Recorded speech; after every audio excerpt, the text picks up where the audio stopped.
सब बढ़िया। तो कैसे हैं आप सभी?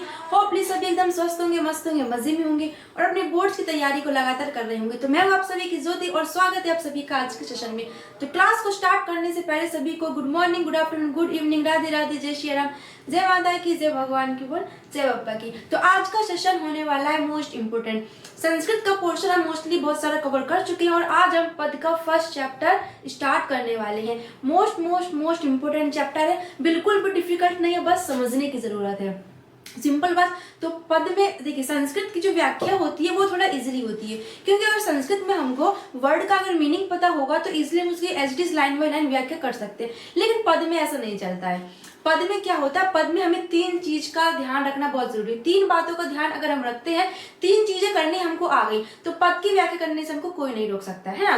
पद में भाई कला चाहिए हमको करने की, क्योंकि पद थोड़ा डिफिकल्ट होता है, क्योंकि उसमें एज इट इज लाइन नहीं चलती है कि आपको इसका अर्थ पता है तो आप सीधे सीधे उसका अर्थ निकाल लेंगे। नहीं, अर्थ पता होने के बाद भी आपको कुछ वर्ड्स अपने आप से जोड़ने पड़ते हैं। सिंपल। तो पद की व्याख्या करने के लिए आपको तीन चीज की जरूरत होती है। सबसे पहले तो जो लिखा हुआ है उसका आपको अर्थ पता होना चाहिए कि उसका मतलब क्या है। सिंपल। एक चीज ये हो गई अगर आपको उसका अर्थ पता है। और सेकंड बात क्या होनी चाहिए कि आपको कुछ वर्ड्स अपनी तरफ से भी जोड़ने पड़ते हैं। सिंपल। क्या कुछ वर्ड्स आपको अपनी तरफ से भी जोड़ने पड़ते हैं। और तीसरी बात क्या हो जाएगी कि आपको सीक्वेंस में लाना पड़ता है शब्दों को। किसको? सीक्वेंस में शब्दों को लाना पड़ता है। एज इट इज लाइन नहीं चलती उसमें सीधी सीधी। यहाँ तक बात क्लियर? किसी कोई दिक्कत नहीं। तो तीन चीज अगर आप याद रखते हैं, तीन चीज आपको करना आ गया तो पद्यांश की व्याख्या बहुत ही सिंपल हो जाएगी आपके लिए। सिंपल। तो आज हम करने वाले हैं किसका? पद्यांश का फर्स्ट चैप्टर सूरदास जी का। इसका जीवन परिचय हम डिस्कस कर चुके हैं। जिसको भी नहीं अभी तक वीडियो मिली है तो वीडियो में जाकर चेक कर सकते हैं ना, वीडियो पड़ा हुआ है इसका जीवन परिचय का। सिंपल। तो सूरदास जी के आज क्या उनके पद के बारे में व्याख्या करने वाले हैं। मोस्ट इंपोर्टेंट चैप्टर है। संस्कृत क्या बोलते हैं पद्यांश में, ये इसके हर साल प्रश्न पूछे जाते हैं। और जो पहला हमारा पद्यांश है वो देखिए 2012, 15, 16 है ना, 18, 19 इन सब में पूछे गए और आगे भी पूछने को देखा जाएगा। सिंपल है। तो सबसे पहले हम क्या करेंगे कि अर्थ बताएंगे, उसका अर्थ क्या है, उसके बाद दो लाइन की व्याख्या होगी, उसके बाद कैसे आपको लिखना है वो बताया जाएगा। फर्स्ट हमारा पैराग्राफ कौन सा है? फर्स्ट पैराग्राफ है हमारा चरण कमल बंदो हरि राय। क्या? चरण कमल बंदो हरि राय। जाके कृपा पंगु गिरी लंगे, अंधे को सब कुछ दर्शाए, बहिरो सुने गूंग पुनि बोले, रंग चले सिर छत धराई, सूरदास स्वामी करुणामय, बार बार बंदो थी पाई। सबसे पहले इस पद्यांश का ओवरव्यू समझिए कि इस पद्यांश में सूरदास जी क्या कह रहे हैं। सिंपल। सूरदास जी श्री कृष्ण के चरणों की वंदना कर रहे हैं। किसकी? सूरदास जी श्री कृष्ण के चरणों की वंदना कर रहे हैं। यहाँ तक बात क्लियर हुई कि इस पद्यांश में सूरदास जी श्री कृष्ण के चरणों की वंदना कर रहे हैं। अब देखिए क्या, तो चरण का मतलब क्या हो जाता है? चरण का मतलब, एक मिनट, हाँ, तो चरण का मतलब क्या हो जाता है? पैर। चरण का मतलब क्या हो जाएगा? पैर। कलर नहीं आ रहा है भाई। ओके। तो चरण का मतलब क्या हो जाता है? पैर। कमल का मतलब हो जाता है फूल। चरण का मतलब हो जाएगा पैर, कमल का मतलब हो जाएगा फूल। बंद का मतलब क्या हो जाता है? वंदना करना। बंदो का मतलब क्या हो जाएगा? वंदना करना अर्थात प्रार्थना करना। सिंपल। हरि राय का मतलब क्या हो जाता है? श्री कृष्ण। हरि राय का मतलब क्या हो जाएगा? श्री कृष्ण। तो चरण मतलब होता है पैर, कमल मतलब होता है पुष्प या फिर फूल, हाँ, बंदो मतलब होता है वंदना करना अर्थात प्रार्थना करना, हरि राय मतलब होता है श्री कृष्ण। तो सूरदास जी क्या कहते हैं कि मैं श्री कृष्ण के चरण कमलों की वंदना करता हूँ। क्या? कि मैं श्री कृष्ण के चरणों की वंदना करता हूँ जो किसके समान है? कमल के समान है। कि मैं श्री कृष्ण के चरणों की जो कमल के समान कोमल है उनकी वंदना करता हूँ। क्लियर बात? कि सूरदास जी कहते हैं कि मैं श्री कृष्ण के चरणों की जो कमल के समान कोमल है उनकी वंदना करता हूँ। क्लियर? दूसरी लाइन में क्या लिखा है? जाकी कृपा से। जाकी मतलब जिसकी, कृपा मतलब कृपा से, पंगु मतलब लंगड़ा। पंगु मतलब क्या हो जाता है? लंगड़ा।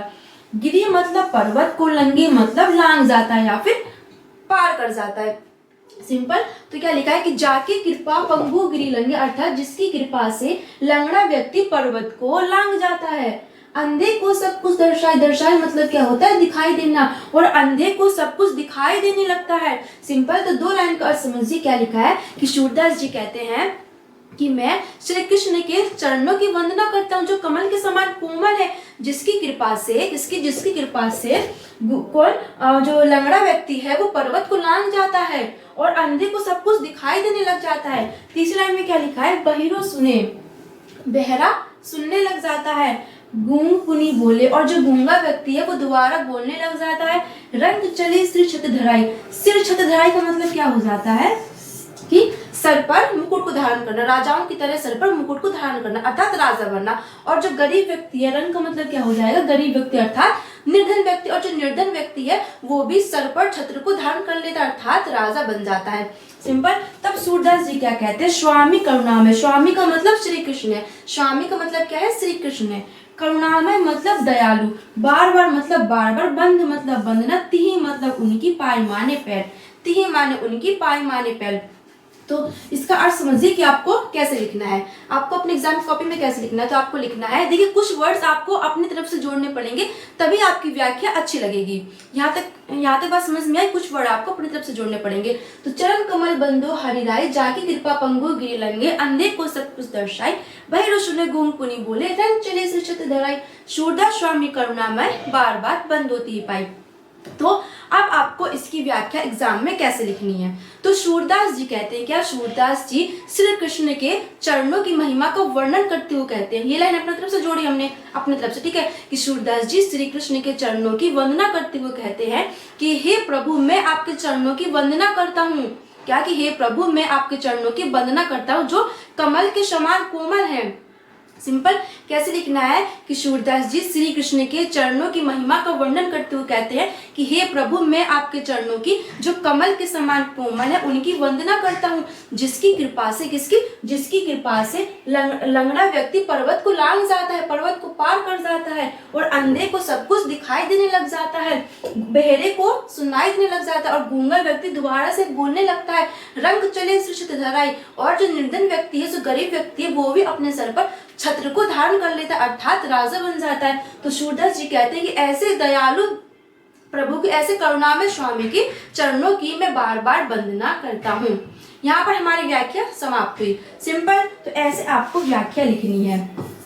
अब देख लेते हैं यहाँ पर व्याख्या लिखी हुई है। ओके, तो व्याख्या कैसे लिखी है कि व्याख्या की भक्त शिरोमणि सूरदास, सूरदास जी किसके भक्त, श्री कृष्ण के।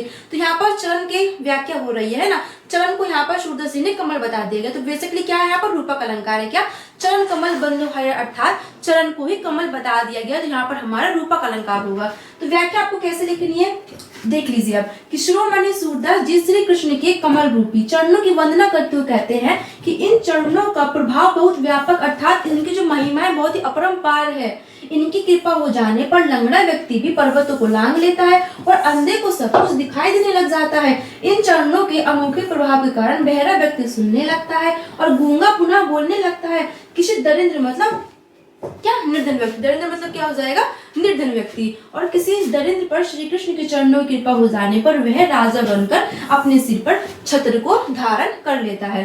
सूरदास जी कहते हैं कि ऐसे दयालु प्रभु श्री कृष्ण के चरणों की मैं बार बार वंदना करता हूँ। क्लियर, पहली व्याख्या आपको समझ में आए तो ऐसे आपको लिखना है। व्याख्या रटने की जरूरत नहीं, आप व्याख्या को रट नहीं पाएंगे कि आप सोचें कि ये लिखा है तो स्क्रीनशॉट ले और रट ले, नहीं। जैसे आपको पहले मैंने बताया है कि पहले आप उसके अर्थ को समझिए, अर्थ के बाद खुद से प्रैक्टिस कीजिए अर्थ को, क्या व्याख्या को निकालने की, है ना। थोड़ा बहुत डिफरेंस होगा लेकिन अर्थ वही होना चाहिए, ठीक है, अर्थ वही होना चाहिए, अर्थ का अनर्थ नहीं निकालना चाहिए, ठीक है। तो पहली व्याख्या हमारी खत्म होती है, पहला पद हमारा खत्म होता है। अब बढ़ते हैं सेकंड पद की तरफ। तो सेकंड पद क्या है हमारा, अविगत गति कछु कहत न आवे। सेकंड पद क्या है, अविगत गति कछु कहत न आवे, ज्यों गूंगे मीठे फल को रस अंतर्गत ही बावे। क्या, अविगत गति कछु कहत न आवे, ज्यों गूंगे मीठे फल को रस अंतर्गत ही भावे। बहुत ही अच्छा, बहुत ही अच्छा, बहुत ही अच्छा मान के चलिए, बहुत ही अच्छा भाई पैराग्राफ है ये, लेकिन थोड़ा डिफिकल्ट है समझने में, थोड़ा डिफिकल्ट होता है। तो इसके पीछे की जो स्टोरी है पहले हम वो समझते हैं। पहले समझते हैं कि अविगत क्या होता है। अविगत का मतलब होता है निराकार या फिर निर्गुण ब्रह्म। क्या, निर्गुण ब्रह्म। अविगत का मतलब क्या हो जाता है, निर्गुण ब्रह्म। गति मतलब चाल, गति मतलब चाल, कुछ कहत न, अर्थात कुछ कहा नहीं जा सकता है कि निर्गुण ब्रह्म की चाल का या फिर निर्गुण ब्रह्म की स्थिति का कुछ कहा नहीं जा सकता है। जो मतलब जिस प्रकार गूंगे मीठे फल को रस, रस मतलब आनंद, कि जिस प्रकार गूंगा व्यक्ति मीठे फल का जो आनंद है अंतर्गत अर्थात हृदय में ही भावे मतलब प्राप्त करता है, कि जिस प्रकार गूंगा व्यक्ति मीठे फल का जो रस है, मीठे फल का जो आनंद है वो अपने हृदय में ही प्राप्त करता है, उसका सामुदायिक वर्णन नहीं कर सकता है। ठीक उसी प्रकार से निर्गुण ब्रह्म की स्थिति का, निर्गुण ब्रह्म की भक्ति का वर्णन नहीं किया जा सकता है। यहाँ तक बात क्लियर हुई। थोड़ा इसका पीछे का स्टोरी समझिए कि निर्गुण ब्रह्म और ये सगुण ब्रह्म क्या होता है। तो देखिए, निर्गुण ब्रह्म को समझने से पहले हम सगुण ब्रह्म को समझते हैं। तो सगुण ब्रह्म क्या होता है कि एक ऐसे ईश्वर जिसकी हम आराधना कर रहे हैं, कि एक ऐसे ईश्वर जिसकी हम आराधना कर रहे हैं उसका हमको पता है कि वो दिखते कैसे है ना। जैसे अभी हम मान लीजिए चलिए श्री कृष्ण की पूजा करते हैं, हम श्री कृष्ण के भक्त है ना, हम उनकी आराधना करते हैं, उनकी भक्ति करते हैं। तो जब भी हम श्री कृष्ण के बारे में बोलते हैं तो उनकी एक छवि बन जाती है हमारे दिमाग में, क्या छवि बन जाती है, अर्थात कि श्री कृष्ण जी कैसे दिखते हैं, वो पीले रंग के कपड़े पहनते हैं, उनके पास बांसुरी होती है, सिर पर उनका मोर का पंख लगा होता है। अगर राम जी की बात करें तो वो धनुषधारी होते हैं। तो ये क्या होती है, सगुण भक्ति होती है, क्या सगुण ब्रह्म होता है कि उस ईश्वर जिसके हम क्या बोलते हैं भक्ति कर रहे हैं उसका हमको रंग पता, उसका हमको रूप पता, उसकी आकृति पता, वो दिखता कैसा है, कहाँ रहता है, उसके माता पिता कौन है ना, ये सब। तो ये होता है सगुण ब्रह्म। अब जस्ट इसका अपोजिट होता है निर्गुण ब्रह्म, अर्थात जिसके बारे में हमको पता ही ना हो भाई कि वो दिखता कैसा है, कहाँ रहता है, उसके माता पिता कौन है, कैसा दिखता है, रंग क्या है, रूप क्या है, जाति क्या है, कुछ भी पता ना हो, सिर्फ भक्ति कर रहे हैं लेकिन हमको पता नहीं है। ठीक है, तो निर्गुण ब्रह्म यही होता है कि जिसके बारे में हमको पता ही ना हो कि वो दिखता कैसा है, रंग रूप कहाँ है, वो कहाँ रहता है। तो ये होता है हमारा निर्गुण ब्रह्म। अब सूरदास जी कौन थे, वो संत थे। तो सूरदास जी सबसे पहले निर्गुण भक्ति की तरफ ही गए थे, वो निर्गुण ब्रह्म की ओर ही गए थे। वो उन्होंने पहले सगुण भक्ति को नहीं अपनाया था, सबसे पहले वो निर्गुण भक्ति को गए थे। तो निर्गुण भक्ति करते उनको आनंद तो प्राप्त हो रहा था, उनको खुशी मिल रही थी, उनको संतोष मिल रहा था, लेकिन वो उस भक्ति का वर्णन नहीं कर पा रहे थे। किसका, निर्गुण भक्ति का वर्णन नहीं कर पा रहे थे। देखिए फॉर एग्जाम्पल कि आप किसी ऐसे भगवान की भक्ति कर रहे हैं जिसको आपको पता ही नहीं कि वो उसका दिखता कैसा, रंग कैसा है। ठीक है, मतलब वो पता ही नहीं, उसका वर्णन ही नहीं हो पाता है कि वो दिखते कैसे, रंग रूप आकृति क्या है उसकी। तो जो सूरदास जी है वो निर्गुण भक्ति ही करते थे, तो उनको भाई आनंद तो मिल रहा था, क्योंकि निर्गुण ब्रह्म में क्या होता है, निर्गुण भक्ति में क्या होता है, ज्ञान की बात ज्यादा होती है, लेकिन बेसिकली उसका वर्णन नहीं किया जा सकता है कि वो दिखता कैसा क्या। इसीलिए जो क्या बोलते हैं सूरदास जी हैं उनको भाई डिफिकल्ट लगा, उनको भाई बहुत ज्यादा मुश्किल लगा कि मैं ऐसे भगवान की पूजा करूँ, ऐसे भगवान का भक्त हूँ कि मैं उसका वर्णन ही नहीं कर सकता हूँ, है ना। इसीलिए सूरदास जी ने भाई इसको छोड़ करके सगुण भक्ति को अपनाया। किसके, वो सगुण ब्रह्म की आराधना की ओर लग गए। तो ये है बेसिकली पीछे की स्टोरी। यहाँ तक बात क्लियर है, क्योंकि निर्गुण भक्ति के बारे में भाई क्या बोलते हैं जानना, उसके बारे में वर्णन करना बहुत ही डिफिकल्ट है, क्योंकि जिसको हम देख ही नहीं सकते, जिसको हम अपने इंद्रियों से कि नाक कान और आंखों से समझ ही नहीं सकते, उसका वर्णन कैसे कर सकते हैं, नहीं कर सकते। इसीलिए जो सूरदास जी वो निर्गुण भक्ति को छोड़ करके सगुण भक्ति की ओर बढ़ते हैं। सिंपल। तो इसी एक्सपीरियंस को उन्होंने यहाँ पर बताया, निर्गुण ब्रह्म के एक्सपीरियंस को। समझ में आई बात। तो चलिए देखते क्या लिखा है। अविगत गति कछु कहत न आवे, ज्यों गूंगे मीठे फल को रस अंतर्गति भावे। अर्थात अविगत मतलब जो अज्ञात ना हो, जिसके बारे में हमको पता ही ना हो, जिसके बारे में हमको ज्ञान ही ना हो कि वो कैसा है, कौन है, कहाँ है, मतलब निर्गुण ब्रह्म की भक्ति। निर्गुण ब्रह्म आपको समझ में आया ना, निर्गुण भक्ति सगुण भक्ति क्या होता है वो आपको बता, वो थोड़ी पीछे की स्टोरी जानना जरूरी है, वरना आप कंफ्यूज हो जाएंगे। तो सूरदास जी कहते हैं कि निर्गुण ब्रह्म की चाल का, निर्गुण ब्रह्म की स्थिति का वर्णन नहीं किया जा सकता है। ठीक उसी प्रकार जिस प्रकार एक जो गूंगा व्यक्ति है वो मीठे फल का जो आनंद अपने हृदय में ही प्राप्त करता है, लेकिन उसका सामुदायिक वर्णन नहीं कर सकता है, ठीक उसी प्रकार से निर्गुण ब्रह्म की भक्ति का जो वर्णन है, उसके आनंद का जो वर्णन है वो कोई नहीं कर सकता है, अर्थात सामुदायिक वर्णन नहीं कर सकता है। क्लियर, यहाँ तक बात कोई डिफिकल्ट है, आराम से समझिएगा। अब आगे क्या लिखा है कि परम स्वाद सभी सु निरंतर। परम स्वाद का मतलब क्या हो जाता है, अलौकिक आनंद। परम स्वाद का मतलब बेटा क्या हो जाता है, अलौकिक आनंद। अलौकिक आनंद क्या होता है, मतलब एक्सट्रीम लेवल की खुशी होता है, मतलब हाई लेवल की खुशी, कि बहुत ही ज्यादा आनंद, इसकी भाई हमको कल्पना ही ना थी, इतना खुशी, है ना। तो परम स्वाद मतलब कि अलौकिक आनंद। सिंपल। सब ही निरंतर, लगातार, निरंतर मतलब लगातार। लेकिन उस भक्ति का, भाई निर्गुण भक्ति का वर्णन तो नहीं किया जा सकता है कि वो कैसा दिखता है, कैसा क्या है, लेकिन उसका जो आनंद है, उस भक्ति का जो आनंद है वो उसको लगातार प्राप्त होता रहता है। उस भक्ति का जो आनंद है उसको लगातार प्राप्त होता रहता है। अमित मान्य होता है। क्या अमित माने होता है अत्यधिक, तोष माने होता है संतोष। तोष माने क्या होता है संतोष, उपजावे मतलब आता रहता है, उसको उस भक्ति का अलौकिक जो आनंद उसको लगातार प्राप्त होता है और उसको अत्यधिक संतोष भी प्राप्त होता है।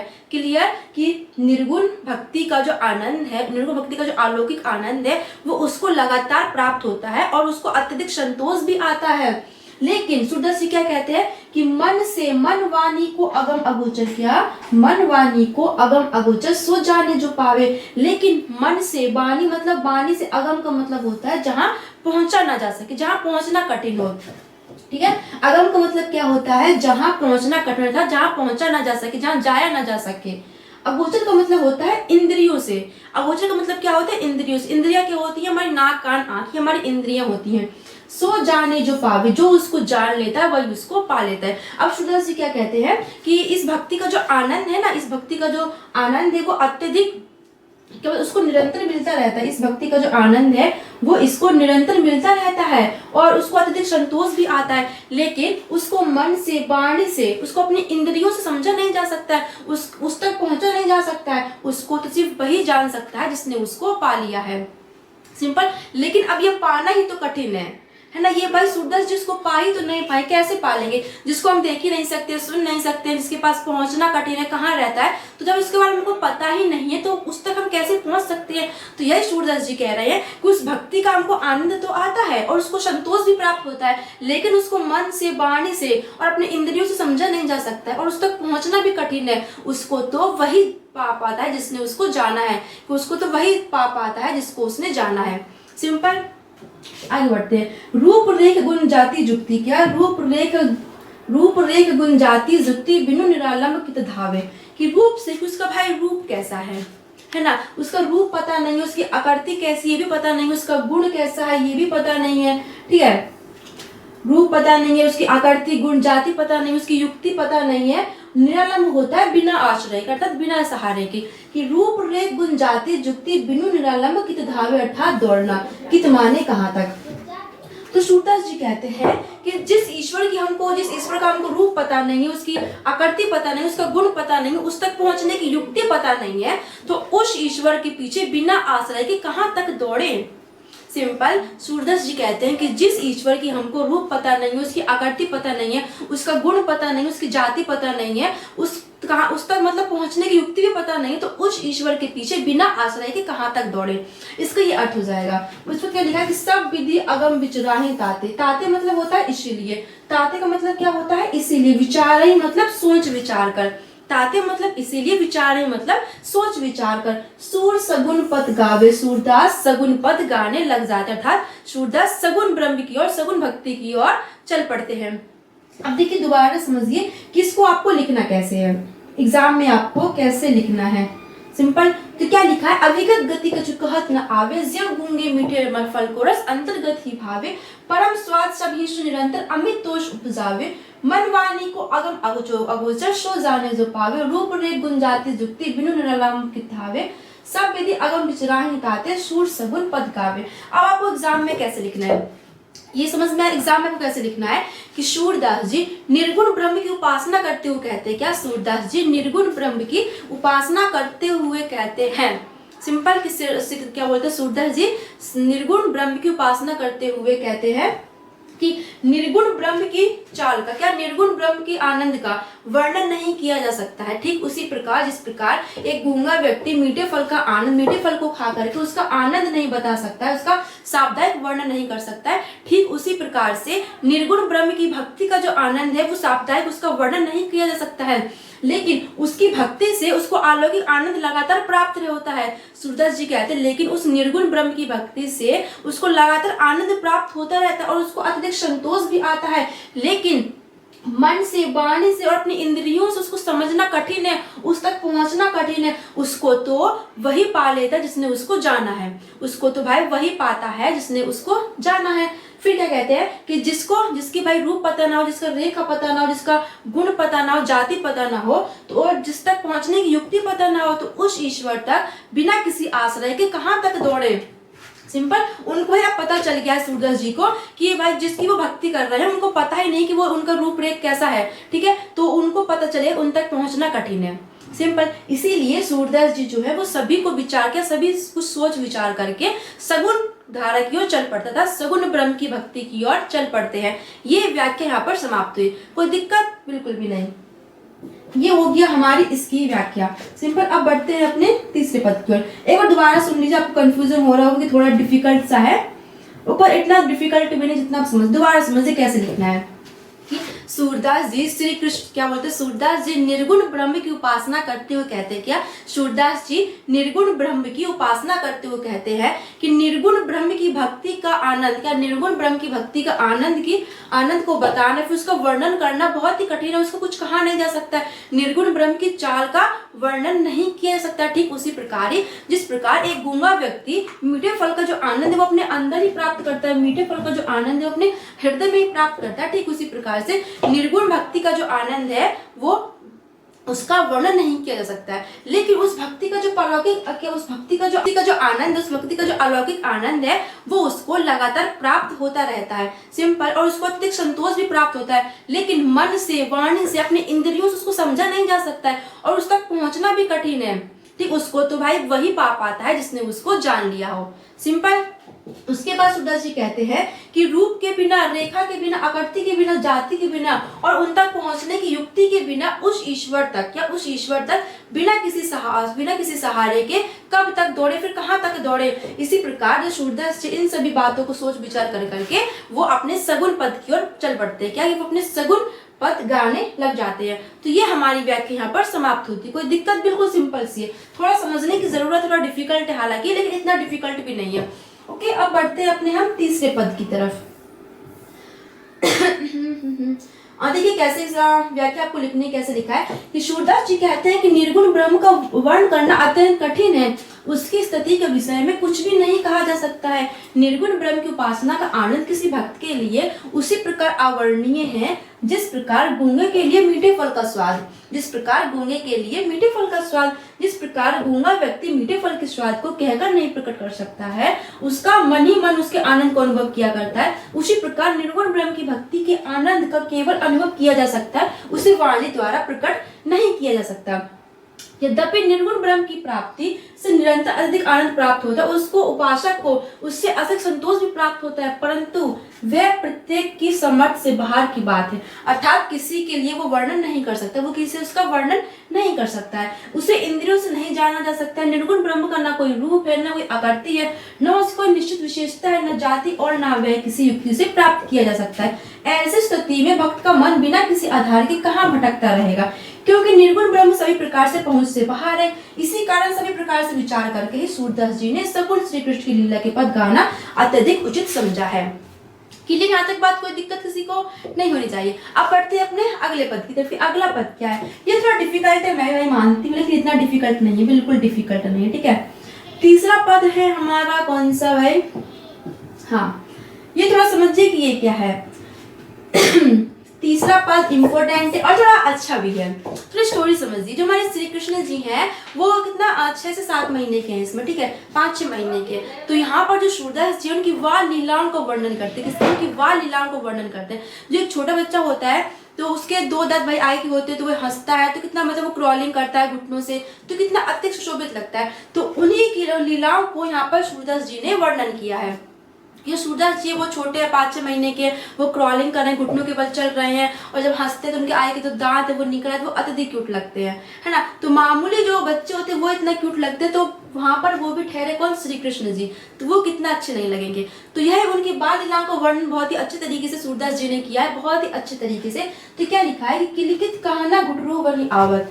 किलकित का मतलब क्या होता है, किलकारी मारना, अर्थात खिलखिलाकर हंसना। किलकत का मतलब क्या होता है, किलकारी मारना, अर्थात खिलखिलाकर हंसना। तो सूरदास जी क्या कहते हैं कि किलकित कहना घुटरू बनी आवत, कि जो कहना है वो किलकारी मार करके घुटनों के बल चल रहे हैं। क्या कि श्री कृष्ण जी क्या है, सूरदास जी कहते हैं कि श्री कृष्ण है वो किलकारी मारते हुए घुटनों के बल चल रहे हैं। मणिमय कनक नंद के आंगन। मणिमय कनक क्या होता है कि मणियों से युक्त, क्या, मणियों से युक्त आंगन। मणिमय कनक क्या हो जाएगा, मणियों से और सोनों से युक्त आंगन, नंद के आंगन। बिंब पकड़ी हुए धावत। बिंब का मतलब क्या होता है, परछाई, पकड़ी हुए का मतलब पकड़ते हैं, धावत मारने दौड़ते हैं। बिंब का मतलब होता है परछाई, पकड़ी हुई मतलब पकड़ने को, धावत माने दौड़ते हैं। तो क्या हो जाएगा इन दोनों का लाइन कि श्री कृष्ण क्या, कि सूरदास जी कहते हैं कि श्री कृष्ण क्या, बाल कृष्ण किलकारी मारते हुए घुटनों के बल चल रहे हैं और मणियों से युक्त नंद के आंगन में क्या, और मणियों से युक्त नंद के आंगन में अपनी परछाई को देख रहे हैं और उसको पकड़ने के लिए दौड़ते हैं।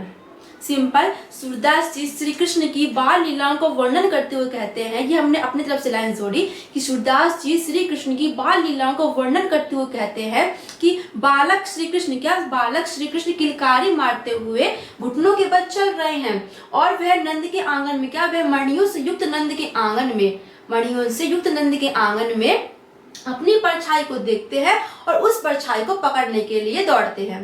सिंपल। अब आगे क्या लिखा है, कबहू निरखी हरि आपू छाओ को, कि कबहू मतलब कभी, तो निरखी माने देखकर, हरि माने श्री कृष्ण, आपू माने अपने, छाव माने परछाई को या फिर छाया को, कि कभी तो वह अपनी छाया को देखते हैं क्या, कभी तो वह अपनी छाया को देखते हैं। कर सो पकड़न चाहत, कर सो मतलब हाथों से, क्या कर मतलब क्या होता है हाथ से, और कभी तो वह उसको पकड़ना चाहते हैं कि कभी निरखे आपू छाओ को, कर सो पकड़न चाहत, कि कभी तो वह अपनी परछाई को देखकर हंसने लग जाते हैं और कभी उस परछाई को हाथ से पकड़ना चाहते हैं। सिंपल। अब आगे लिखा है किलकित हासत राजत द्वितीया पुनि पुनि ति अवगाहत, क्या, कि किलकित हंसत राजत द्वितीया, द्वित मतलब क्या हो जाता है दो, द्वितीया माने दांत, अवगाहत मतलब सुशोभित होते हैं, अवगाहत मतलब अत्यधिक सुंदर लगते हैं। सिंपल। ती मतलब उनके, कि किलकित हासत राजत द्वितीया पुनि पुनि ति अवगाहत। अब सूरदास जी क्या कहते हैं, जब श्री कृष्ण किलकारी मार करके हंसते हैं क्या, जब श्री कृष्ण जी किलकारी मार करके हंसते हैं तो उनके जो आगे के जो दो दांत वो बार बार दिखाई देते हैं जो अत्यधिक सुशोभित लगते हैं। क्या, कि सूरदास जी कहते हैं कि जब श्री कृष्ण है वो किलकारी मारकर हंसते हैं तो उनके जो आगे के दो दांत है वो बार बार दिखाई देने लग जाते हैं जो कि अत्यंत सुशोभित लगते हैं। क्लियर। कनक भूमि पर कर पग छाया, यह उपमा एक राज थी। कर मतलब होता है हाथ, पग मतलब होता है पैर, कि उनके हाथ पैर की जो छाया, क्या उनके हाथ पैर की जो छाया है, कनक भूमि अर्थात सोने की भूमि, क्या सोने रूपी भूमि। सिंपल। कि उनके हाथ पैर की जो छाया है वो कनक रूपी भूमि पर, क्या सोने रूपी भूमि पर इस प्रकार शोभित हो रही है, राजती मतलब इस प्रकार शोभित हो रही है कि करी करी प्रतिपद प्रतिमणि वसुधा, वसुधा मतलब धरती, कि उनके एक एक पद पर, उनके एक एक कदम पर धरती ने मणियों की लड़ियां बिछा दी हो। क्या, कि उनके किसके, श्री कृष्ण के हाथ पैरों की जो छाया है, श्री कृष्ण के हाथ पैरों की छाया किसके कनक रूपी अर्थात सोने रूपी पृथ्वी पर इस प्रकार शोभित हो रही है कि मानो श्री कृष्ण के एक एक कदम पर धरती ने एक एक मणियों को लगा दिया हो और उनके बैठने के लिए कमल की सेज को सजा दिया हो। कमल बैठ की राज साजती, कि उनके बैठने के लिए कमल का सेज सजा दिया अर्थात बिछा दिया हो। बाल दशा सुख निरखी जशोदा, कि इस बाल दशा को देख करके, निरखी मतलब देख करके, ये बाल लीलाओं को देख करके, बाल क्रीड़ाओं को देख करके जो यशोदा जी हैं वो अत्यंत क्या भाई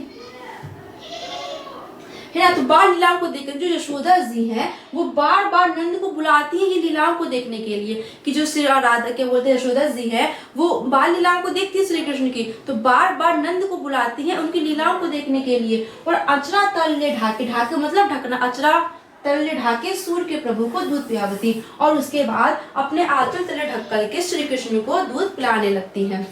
क्लियर। यहाँ तक बात समझ में आई। अब देखिए आपको कैसे लिखना है, कैसे आपको लिखना है। तो यहाँ पर किसका वर्णन हुआ है, श्री कृष्ण की बाल लीलाओं का, किसका, श्री कृष्ण की बाल लीलाओं का वर्णन किया गया है। तो कैसे आपको लिखना है अपने एग्जाम में कि सूरदास जी श्री कृष्ण की बाल लीलाओं का मनोहर वर्णन करते हुए कहते हैं, क्या, कि सूरदास जी श्री कृष्ण की बाल लीलाओं का मनोहर वर्णन करते हुए कहते हैं कि बालक श्री कृष्ण किलकारी मारकर हंसते हैं, क्या बालक श्री कृष्ण किलकारी मारकर घुटनों के बल चल रहे हैं। क्या, कि सूरदास जी श्री कृष्ण की बाल लीलाओं का वर्णन करते हुए कहते हैं कि बालक श्री कृष्ण किलकारी मारकर, क्या किलकारी मारकर घुटनों के बल चल रहे हैं। तो जो नंद का आंगन है, तो मणियों से युक्त नंद के आंगन में वे अपनी परछाई को देखते हैं और उसको पकड़ने के लिए दौड़ते हैं। क्लियर। कबू निरखी हरि आपू छाओ, कभी तो वे अपनी छाया को देखकर हंसने लग जाते हैं, उसके बाद कभी तो वे उसको पकड़ना चाहते हैं। और जब किलकारी मार करके, सूरदास जी कहते हैं जब किलकारी मार करके कृष्ण हंसते हैं तो उनके आगे के जो दो दांत है वो बार बार दिखाई देने लग जाते हैं जो अत्यंत सुशोभित हो रहे होते हैं, जो अत्यंत सुंदर लग रहे होते हैं। उनके हाथ पैर की जो छाया है, उसके बाद सूरदास जी कहते हैं उनके हाथ पैरों की जो छाया है वो सोने रूपी भूमि पर इस प्रकार शोभित हो रही है मानो कि उनके एक एक कदम पर धरती ने एक एक मणियों को बिछा दिया हो और उनके बैठने के लिए कमल का सेज बिछा दिया हो। क्लियर। और यही सभी बाल दशा को देख, यही सभी बाल लीलाओं को देख करके जो यशोदा जी जो उनकी मैया है वो नंद बाबा को बुलाती है इन सभी को देखने के लिए। उसके बाद जो उनकी मैया यशोदा जी हैं वो अपने आंचल तले ढक करके श्री कृष्ण को दूध पिलाने लग जाती हैं। ये उसकी पूरी व्याख्या है, सिंपल। अब देखते हैं कि भाई कैसे लिखा है उसमें। ओके, तो क्या लिखा है व्याख्या में कि श्री कृष्ण के सौंदर्य एवं बाल लीलाओं का वर्णन। क्या? श्री कृष्ण के सौंदर्य एवं बाल लीलाओं का वर्णन करते हुए सूरदास जी कहते हैं कि बालक कृष्ण अब घुटनों के बल चलने लगे हैं। राजानंद का आंगन सोने का बना है और मणियों से जटिल है। उस आंगन में श्री कृष्ण घुटनों के बल चलते हैं तो किलकारी भी मारते हैं और अपना प्रतिबिंब पकड़ने के लिए दौड़ते हैं। जब वे किलकारी मारकर हंसते हैं तो उनके मुख में से दो दांत शोभा देते हैं। उन दांतों के प्रतिबिंब को भी पकड़ने का प्रयास करते हैं। उनके हाथ पैरों की छाया उस सोने के फर्श पर ऐसे प्रतीत होती है मानो प्रत्येक मणि से उनके बैठने के लिए पृथ्वी ने कमल का आसन सजा दिया है, अथवा प्रत्येक मणि पर उनके कमल जैसे हाथ पैरों का प्रतिबिंब पकड़ने से ऐसा लगता है कि पृथ्वी पर कमल के फूलों का आसन बिछा हुआ है। श्री कृष्ण की बाल लीलाओं को देखकर माता यशोदा जी बहुत आनंदित होती हैं और बाबा नंद को भी बार बार वहां बुलाती हैं। इसके बाद माता यशोदा सूरदास के प्रभु बालक कृष्ण को अपने आंचल से ढककर दूध पिलाने लगती है। ये है हमारी व्याख्या। कोई दिक्कत यहाँ तक किसी को नहीं होनी, बहुत ही सिंपल, ये वाला बहुत ही सिंपल व्याख्या है। समझने की जरूरत है तो समझ में आना चाहिए, आपको समझ में आएगा, अर्थ समझ में आएंगे तो पूरा व्याख्या कर लेंगे। व्याख्या को रटने की जरूरत नहीं है, सिंपल व्याख्या को रटने की जरूरत नहीं है, समझने की जरूरत है। अगर आप रटेंगे तो एक दो लाइन आपकी मिस हो जाएगी। ओके, तो चलिए देखते हैं कि भाई आगे कौन सा पैराग्राफ है हमारा। अब यहाँ पर जो 4th पैराग्राफ है हमारा, इसमें जो श्री कृष्ण थोड़ा बड़े होते हैं। पीछे का स्टोरी समझते थोड़ा तो इंटरेस्टिंग लगेगा पढ़ने में। तो अब जो श्री कृष्ण जी हैं वो थोड़ा बड़े होते हैं, अर्थात 6 से 7-8 साल के होते हैं इसमें। तो अब वो भाई क्या बोलते हैं, वो घर में बैठे रहते हैं। उनकी जो मैया है वो उनको बाहर नहीं जाने देती, क्योंकि कभी तो उनका भाई काली नाग से युद्ध हो जाता है और कभी कोई राक्षसनी आकर उनसे युद्ध करने लग जाती है। तो उनकी जो मैया है वो डर जाती है, कान्हा इतना छोटा और उसका युद्ध होता रहता है, तो वो एक पल के लिए भी कान्हा को अपने से दूर नहीं करती हैं। तो इसी स्थिति का यहाँ पर वर्णन किया गया है, सिंपल। तो कान्हा जी क्या कहते हैं, भाई छोटे हैं, कितना 7-8 साल के, इतना बड़े भी नहीं है। तो कहते हैं कि मैं अपनी सब गाय चराई हूँ। वो अपनी माता से हट करते, अपनी माता से जिद करते हैं बाहर जाने की। बोलते हैं कि मैया मैं अपनी सब गाय चराऊँ, कि मैया मैं अपनी सब गाय चराऊंगा। प्रातः होत बल के संग ज्यों, बल मतलब उनके भैया बलराम, और सुबह होते ही मैं भैया बलराम के संग जाऊंगा। नैकू तेरे कहे न रहो मतलब रहूंगा, और तेरे रोकने पर भी, तेरे कहने पर भी मैं नहीं रुकूंगा। ग्वाल बाल गायनी के भीतर, ग्वाल बाल मतलब ग्वाल सखा और गायों के भीतर, भीतर मतलब बीच में, कि ग्वाल सखा और गायों के भीतर मुझे बिल्कुल भी डर नहीं लगता है, कि ग्वाल सखा और गायों के भीतर बिल्कुल भी डर नहीं लगता है। आज न सोहूं नंद दुहाई, नंद दुहाई अर्थात वो अपने नंद बाबे कसम खाए कहते हैं कि मैया मैं नंद बाबे कसम खाकर कहता हूँ कि आज मैं नहीं सोऊंगा, रैनी रहूंगा, जागत रैनी मतलब रात भर, और मैं रात भर जागता रहूंगा। और ग्वाल सब गाय चरे हैं, मैं घर बैठे रहूं, और मैया बाकी सारे ग्वाल तो गाय चराएंगे और मैं घर पर ही बैठे रहूंगा, ऐसा तो नहीं होगा। शूर श्याम तुम सोई रहो, अपराध जान में दो। तो इसी जिद को देख करके जो यशोदा जी है वो उनसे कहती हैं कि सूरश्याम अर्थात सूरदास जी के स्वामी मतलब भक्त, सूरदास जी भक्त हैं और श्याम कौन है, उनके भगवान है। तो वो कहती हैं कि तुम सो जाओ भाई, तुम सो जाओ और मैं तुमको सुबह जगा दूंगी बाहर जाने के लिए। सिंपल, प्रात जान में दे। तो कैसे आपको लिखना है कि सूरदास जी श्री कृष्ण का वर्णन करते हुए कहते हैं कि वो जिद करते हैं बाहर जाने की। ठीक है, तो क्या कहते हैं कि मैया मैं अपनी सब गाय को चराऊंगा और सुबह होते ही बलराम भैया के संग जाऊंगा, तुम्हारे कहने से मैं नहीं रुकूंगा। प्रात होत बल के संग ज्यों मतलब मैं अपने बलराम भैया के साथ जाऊंगा और तुम्हारे कहने पर भी नहीं रुकूंगा। ग्वाल बाल गायनी के भीतर नैको डर नहीं लागल, कि ग्वाल सखा और गायों के बीच मुझे बिल्कुल भी डर नहीं लगता है। आज न सोऊं नंद भाई, और मैं नंद बाबा की कसम खाकर कहता हूँ कि मैं आज नहीं सोऊंगा और रात भर जागता रहूंगा। और ग्वाल सब गाय चरे हैं, मैं घर बैठ रहे हूँ कि बाकी जो ग्वाल सकाए, बाकी जो मेरे दोस्त हैं वो गायों को चराएंगे और मैं ऐसे ही बैठा रहूंगा, ऐसा तो नहीं होगा। ठीक है। उसके बाद इन्हीं सब दशा को देख करके जो यशोदा जी हैं वो बोलती हैं कि हे कृष्ण, हे प्रिय कृष्ण, तुम सो जाओ, मैं तुम्हें कल जाने के लिए जगा दूंगी। क्लियर बात? यहाँ तक बात समझ में? ऐसे आपको व्याख्या लिखनी है, सिंपल। अब देख लेते हैं कैसे लिखा है। ओके, क्या लिखा है? श्री कृष्ण अपनी माता यशोदा से हट करते हुए कहते हैं कि हे माता, मैं आपकी सब गाय को चराने के लिए वन में जाऊंगा। प्रातः होते ही मैं अपने बड़े भाई बलराम के साथ गाय चराने चला जाऊंगा और तुम्हारे रोकने पर भी न रुकूंगा। मुझे ग्वाल बालों और गायों के बीच में रहते जरा भी भय नहीं लगता।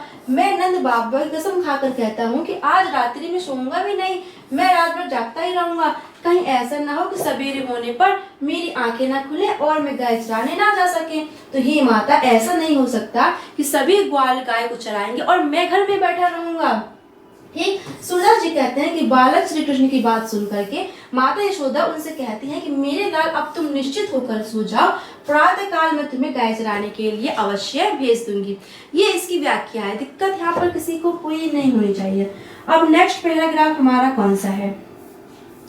नेक्स्ट है हमारा, अब इसमें देखिए क्या है कि श्री कृष्ण जी भाई फर्स्ट टाइम जाते हैं गाय को चराने के लिए ना, तो जितने भी ग्वाल होते हैं वो देखा होगा, जब आप फर्स्ट कॉलेज में जाते हैं तो वहाँ रैगी वगैरह चलती है, तो जो आपसे सीनियर होते हैं वो दोस्त तो नहीं बोलेंगे, वो आपसे सीनियर होते हैं, तो वो आपसे अपना काम निकलवा लेते हैं ना। तो यहाँ पर श्री कृष्ण भाई बता रहे हैं कि वो गायों को चराने गए, तो वहाँ पर जितने भी ग्वाले थे, जितने भी उनके दोस्त थे, वो उनसे ही अपनी गायों को चरवा रहे थे। ठीक। तो इसी का वर्णन यहाँ पर सूरदास जी ने किया है। तो क्या लिखा है कि मैया हूं न चरे हूँ गाय की मैया, मैं अब गाय चराने नहीं जाऊंगा। क्या कि मैया, मैं अब गाय चराने नहीं जाऊंगा। सिगरे मतलब सारे, सिगरे मतलब सारे, सिगरे ग्वाल गिरावत मुंह से मेरे पाए पिराए, कि सारे के सारे जो ग्वाला हैं वो मुझसे अपनी गैया को चराने के लिए बोलते हैं और इसकी वजह से मेरे पैर दुखने लग जाते हैं। तो क्या बोलते हैं भाई सूरदास जी कि मैया होना चले हूँ गाय, कि हे मैया, मैं अब गाय चराने नहीं जाऊंगा, क्योंकि सारे ग्वाल मुझसे अपने गाय को चराने के लिए बोलते हैं और इससे मेरे पैर दुखने लग जाते हैं। जो ना पत्याही, पत्याही मतलब क्या होता है? विश्वास। पत्याही मतलब बेटा क्या होता है? विश्वास। तो अगर आपको विश्वास नहीं है तो आप बलराम भैया से पूछ लो, लेकिन सुनो भैया, उनको अपनी कसम देकर पूछ रहे तो वो झूठ बोल जाएंगे, है ना। तो क्या बोलते हैं कि जो ना पत्याही पूछी बलदायु अपनी सौ दिवाई, कि हे मैया, अगर आपको मुझ पर विश्वास नहीं है तो आप बड़े भैया बलराम से पूछ लो, लेकिन सुनो मैया, उनको अपनी कसम देकर पूछ रहे तो वो झूठ बोल सकते हैं। ठीक है। यह सुनी माई यशोदा ग्वालिनी गारी देत रिसाई मतलब गुस्सा होने लगती है कि उनकी यह बात को सुन करके जो जगमैया यशोदा है वो ग्वालों को मतलब ग्वालों से क्रोधित होने लगती है, वो ग्वालों को गाली देने लगती हैं। मैं पटवती अपने लड़िका को आवे मन बहराए, कि मैं अपने तो लड़का को, किसको? मैं अपने कृष्ण को उसका मन बहलाने के लिए भेजती हूँ।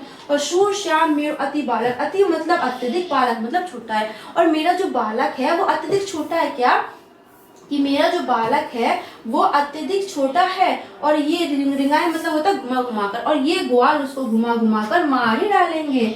सिंपल। तो ये हमारी रही आज की इसकी व्याख्या कि मैया होना चरे हूँ गाय, सिगरे गाल ग्वाल गिरावत मुँह से मेरे पाइन पिराई, और सिगरे ग्वाल गिरावत मुँह से मेरे पाइन पिराई, जो न पत्याही पूछी बलदाई अपनी सौ दिवाई, यह सुनी माई यशोदा ग्वालिनी गाड़ी देत रिशाई, मैं पठवती अपने लड़िका को आवे मन बहराए, शूर श्याम मेरो अति बालक मारत तेहि रिंगाई। ठीक। अब तृतीय व्याख्या आपको कैसे लिखनी है? तो क्या लिखा है? व्याख्या किसने की? बाल स्वभाव। बाल स्वभाव के अनुरूप श्री कृष्ण माता यशोदा से कहते हैं कि हे माता, मैं अब गाय चराने नहीं जाऊंगा, सभी ग्वाल मुझसे अपनी गायों को चराने के लिए बोलते हैं। इधर से उधर दौड़ते दौड़ते मेरे पाँव में पीड़ा होने लगती है। यदि तुम्हें मेरी बात का विश्वास ना हो तो बलराम को अपनी सौगंध दिलाकर पूछ लो। यह सुनकर माता यशोदा ग्वाल बालों पर क्रोध करती है और उन्हें गाली देते। सूरदास जी कहते हैं कि माता यशोदा कह रही है कि मैं तो अपने पुत्र को केवल मन बहलाने के लिए वन में भेजती हूँ और ये ग्वाल बाल उसे इधर उधर दौड़ाकर परेशान करते रहते हैं। सिंपल। तो ये हमारी इस पद की व्याख्या है। कोई दिक्कत? बिल्कुल सिंपल सी, कोई इतना डिफिकल्ट नहीं है। ओके। अब बढ़ते हैं नेक्स्ट पैराग्राफ की तरफ। तो नेक्स्ट क्या है हमारा? नेक्स्ट और लास्ट। क्या? नेक्स्ट और लास्ट। इस चैप्टर में सूरदास के पद में हमारे 11 पद है। कितने? 11 पद है।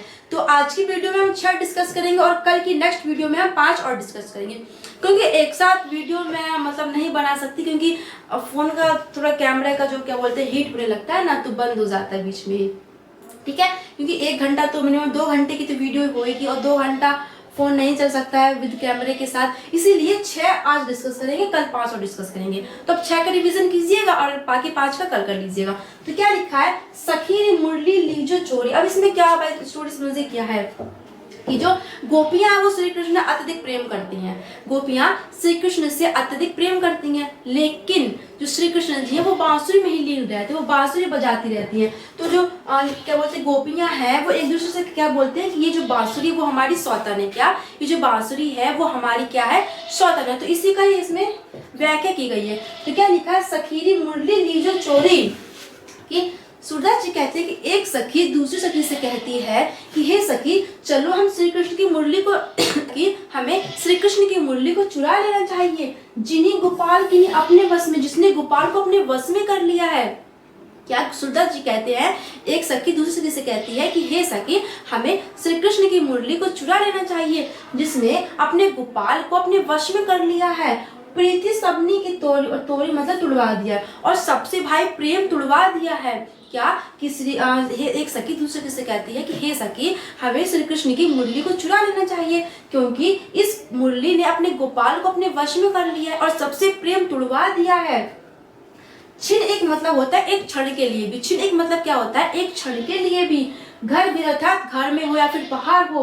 निशी मतलब रात, बासर माने दिन, धरतन माने धरते नहीं, कबू माने कभी भी, छोड़े माने छोड़ते नहीं है। और वे एक पल के लिए भी, एक क्षण भर के लिए, घर के अंदर हो चाहे घर के बाहर हो, दिन हो या फिर रात, वो एक क्षण के लिए भी मुरली को छोड़ते नहीं, मुरली को अपने से अलग नहीं करते हैं। कभी तो वे अपने हाथों में पकड़े रहते हैं, कबू अदरनी, कभी तो वे अपने होठों में पकड़े रहते हैं, और कटे कबू कोशत जोरी, और कभी तो वे अपने कमर पर खोसे रहते हैं। सिंपल कि ना जानो कछु मेली मोहिनी, कि ना जाने, हमें भी समझ नहीं आ रहा है कि ना जाने इस मुरली ने क्या ऐसा जादू कर दिया है कि वो दिन रात भाई उसी में ही रहते रहते हैं। ना तो वो हमसे प्रेम से बात करते, हमसे प्रेम भी उन्होंने तोड़ दिया है। दिन रात बस मुरली को ही बजाते रहते, उसी को ही अपने पास रखे रहते हैं। रागे अंग अंग भोरी, और उसको अपने अंग अंग में लगाए रहते हैं। सूरदास प्रभु को मन सजनी बंधु राग की डोरी। और सूरदास जी कहते हैं कि एक सखी दूसरे से कहती है कि लगता है कि इस मुरली ने अपने कान्हा को, कि लगता है कि इस मुरली ने अपने कान्हा के मन को प्रेम की डोरी में बांध दिया है। क्या कहती हैं? कि लगता है कि मुरली ने अपने कान्हा के मन को प्रेम की डोरी में बांध दिया है। और आपको पता होना चाहिए भाई कि अगर कोई व्यक्ति प्रेम की डोरी में बंधता है तो उसको बाकी प्रेम नहीं दिखाई देता है ना। प्रेम समझ रहे होंगे भाई, बहुत ही अच्छी बात है ना।